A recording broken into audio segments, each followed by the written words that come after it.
are made to be achieved.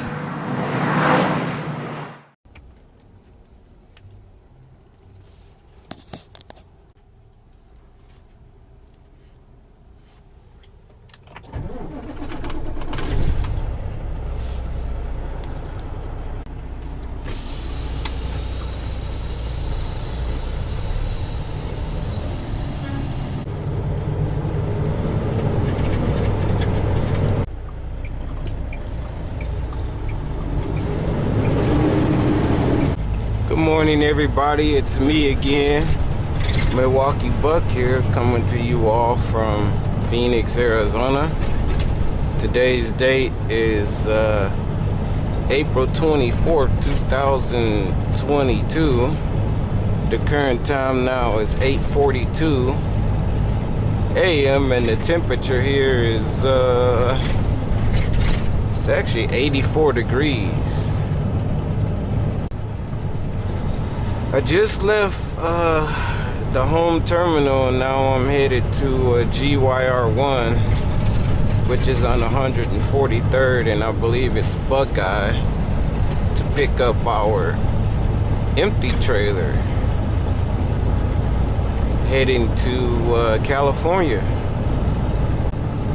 This is tour number 1 for the week.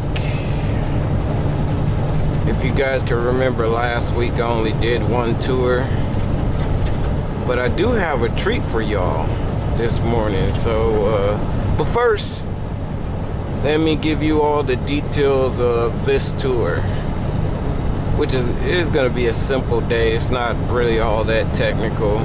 It's not a lot of stops. So here it is right here.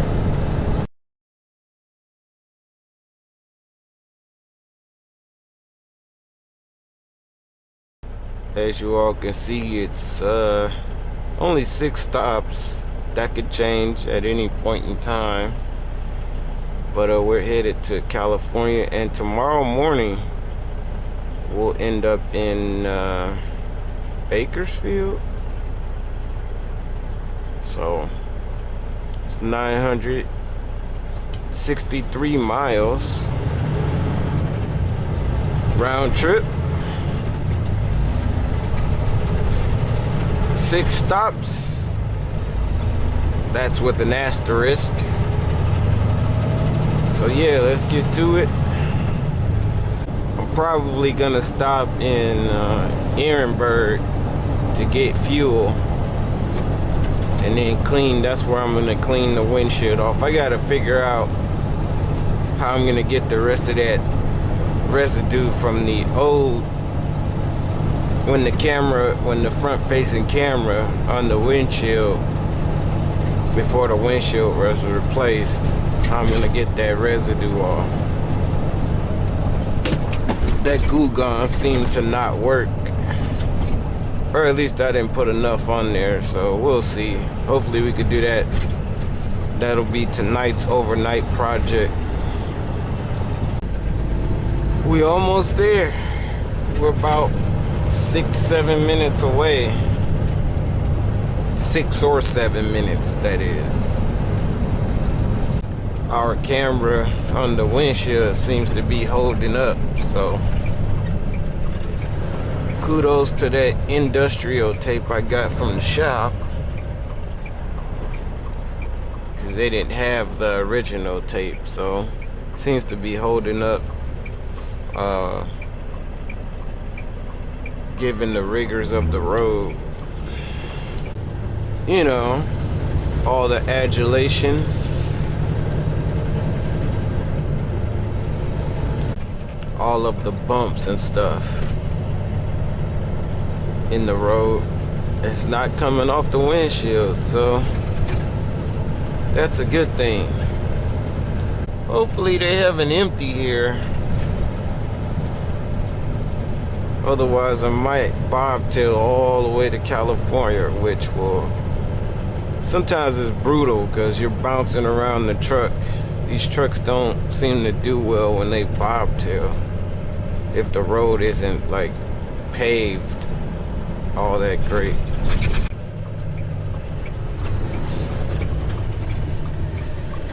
If you all are wondering, what are these trucks doing? They're in all likelihood waiting for loads. Waiting for their loads. Their loads aren't ready. Once we get on the road to California, I'll let you all hear what the treat I have for you guys. So just give me a second.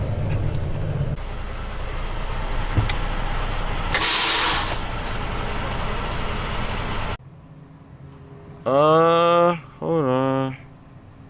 No, here I'm supposed to pick up an empty and take it to PSP1.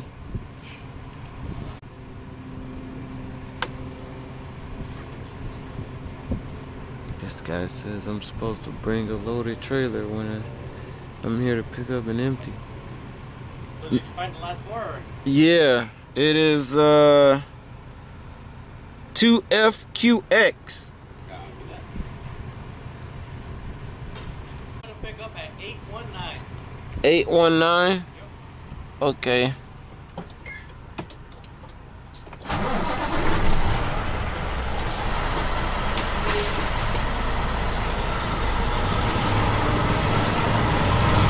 So he says parking slip 819. Stupid lane departure warning system. That thing gets on my nerves. 819 should be down here.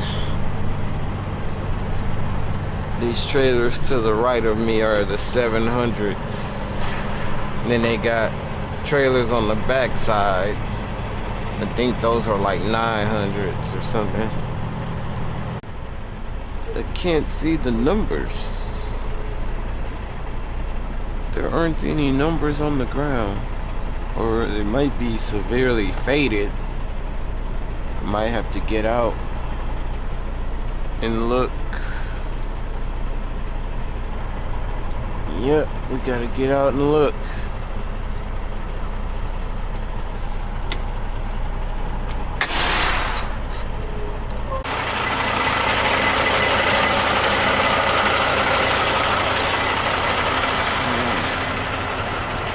Going back. 812, so it must be on the end. Let's go this way. So this is our trailer right here. Let's make sure we mark this down.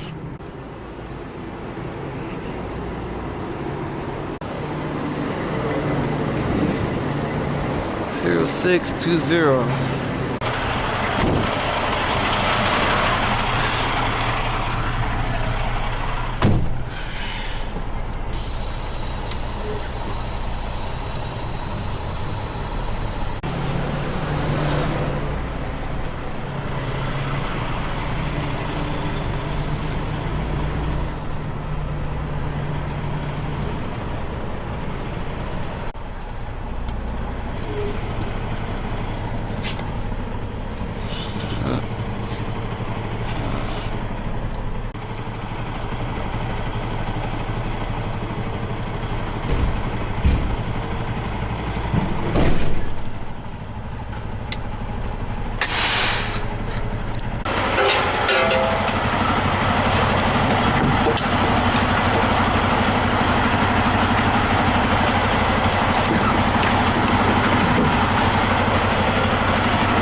Now that our trailer is registered, we're headed to the Yacht Gate. And then this trailer is actually gonna be delivered to Beaumont, California.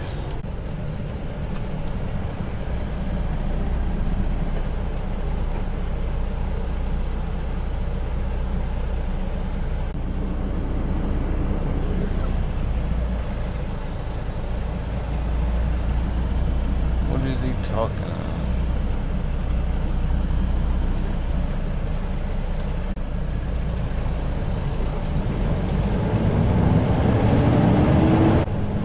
Beaumont is PSP1. That's where we're headed to. Hopefully I don't forget my exit once we get there. It's a 4.5 hour drive, but as I stated before, we're gonna stop in Ehrenberg to get fuel.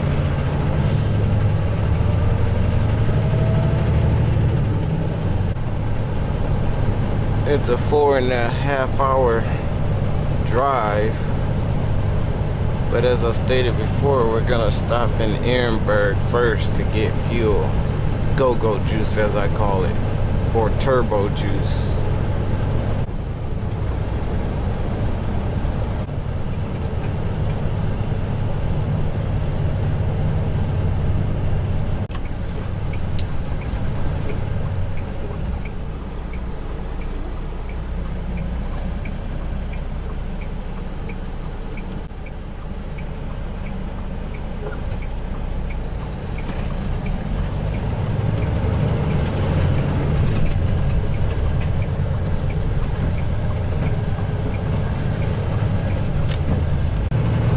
Sundays going to California usually are nice, calm drives, so as you all can see, it's not congested out here either.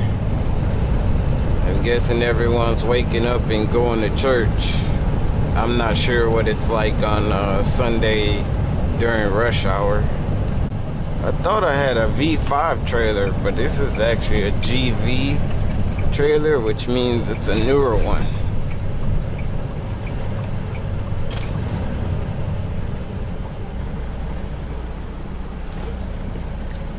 The GVs and the HV trailers are the new Amazon trailers.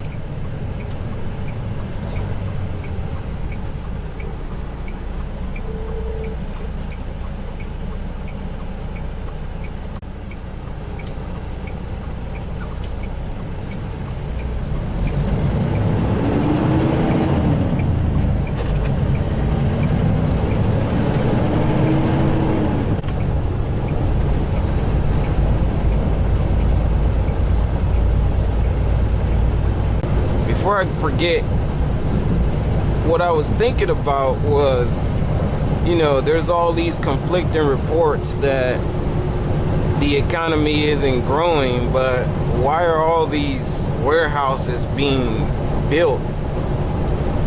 You know, I think I kind of mentioned that in a previous video about that Westpac building over there by our terminal. Like, there's warehouses being built and put up everywhere around here. They're rebuilding the roads. Somebody please inform me on why do these people say that the economy is gonna end up in another recession?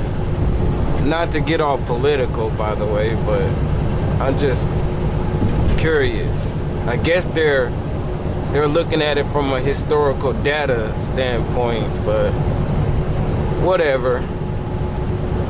I think that it's Amazon covert operations Amazon's the one that's building all of these warehouses for these other companies.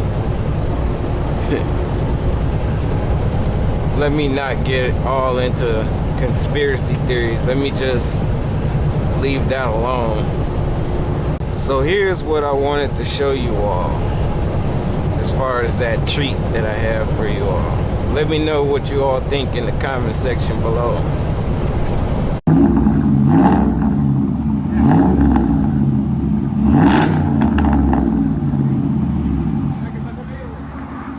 Okay.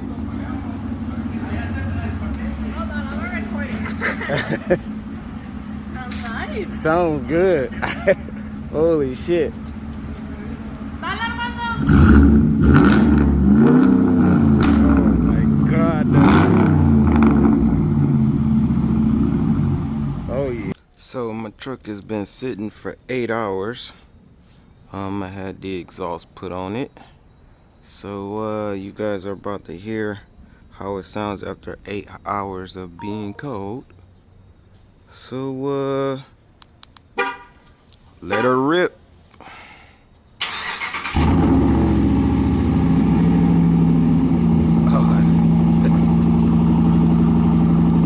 We're now less than 7 miles from Quartzite and about, I want to say, 25 miles from our fuel stop in Ehrenberg. If you all want to know, it's about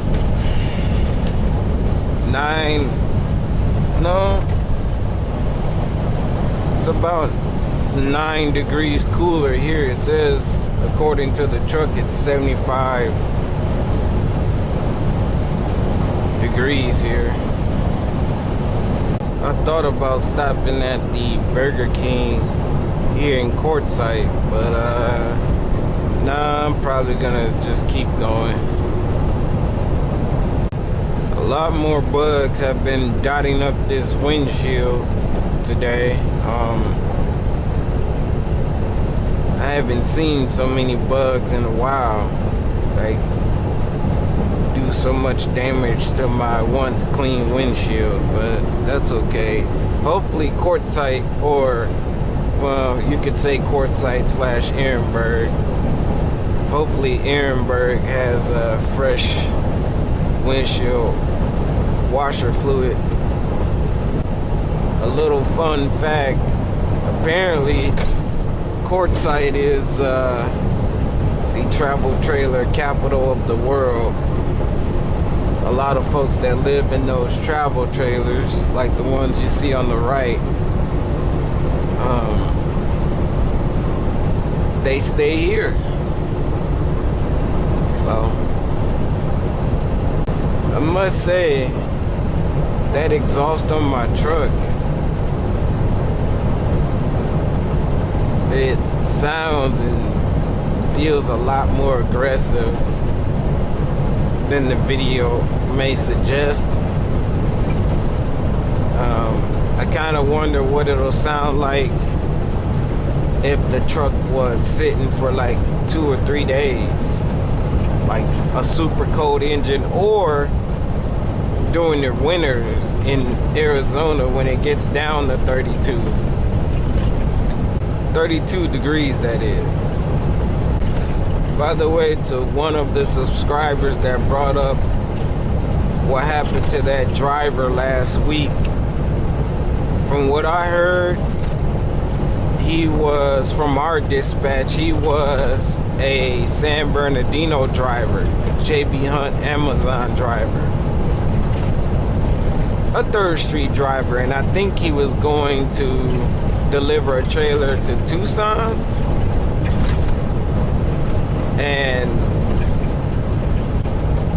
And I guess the cops were chasing a car from Tucson, I guess headed northwest to Phoenix. And so that driver of that car crossed the median and ran right into his truck. I had a buddy call me that I used to work for at Bashas', when I drove for Bashas' locally, he thought it was me, and I told him I was on my way back from Vegas.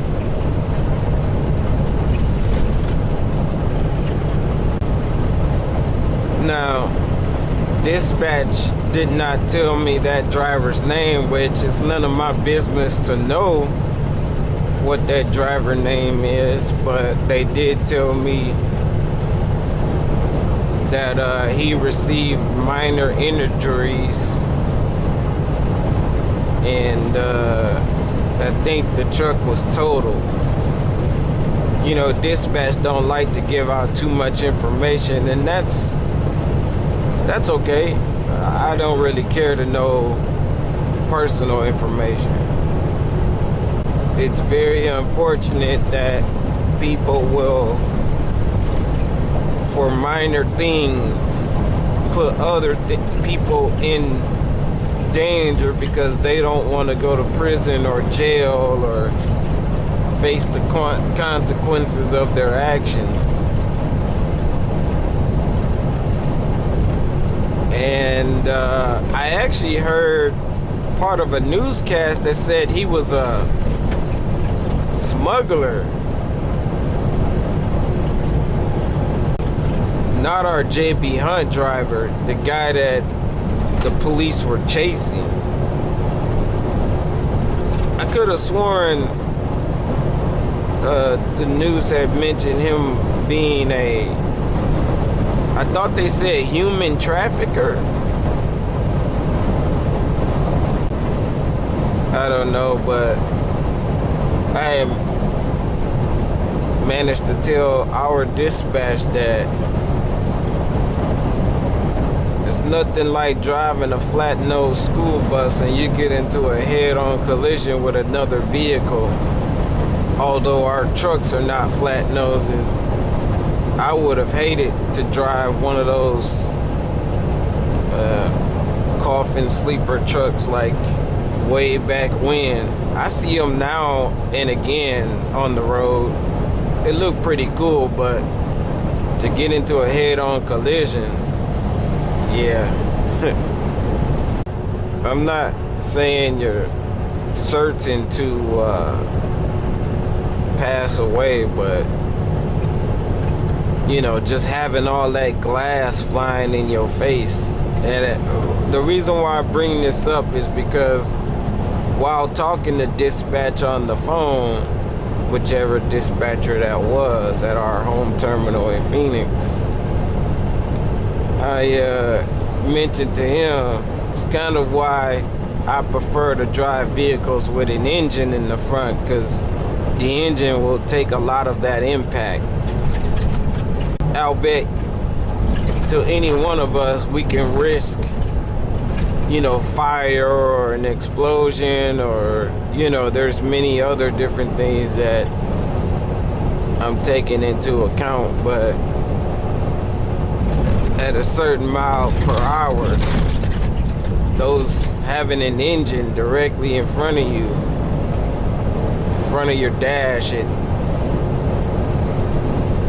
it helps. Now, like I said, to put into context, obviously if a opposing vehicle is going 100, you know, or anywhere near there, or even a little bit less, like, I don't know, 90, and our trucks are governed at 65 and they hit me, of course it's gonna be devastating no matter what.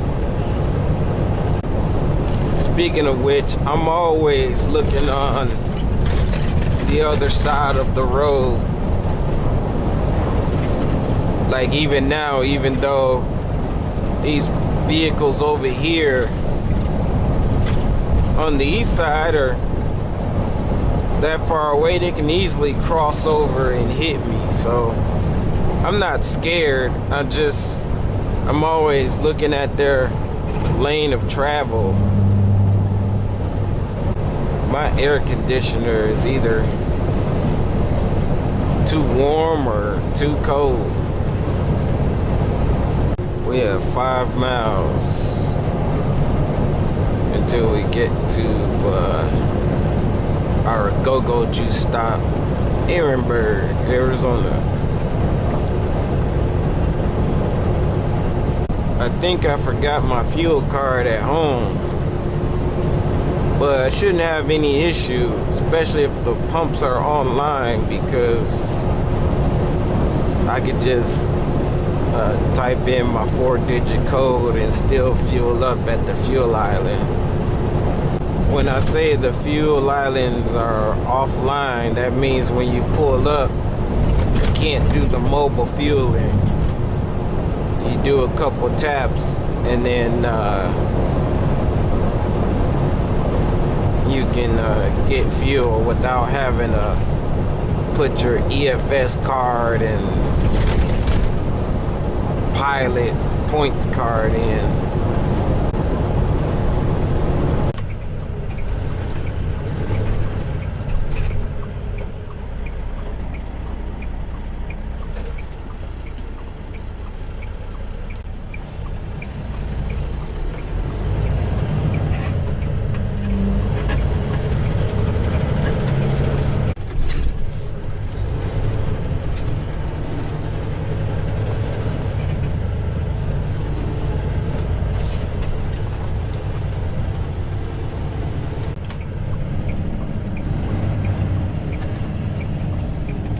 Pump number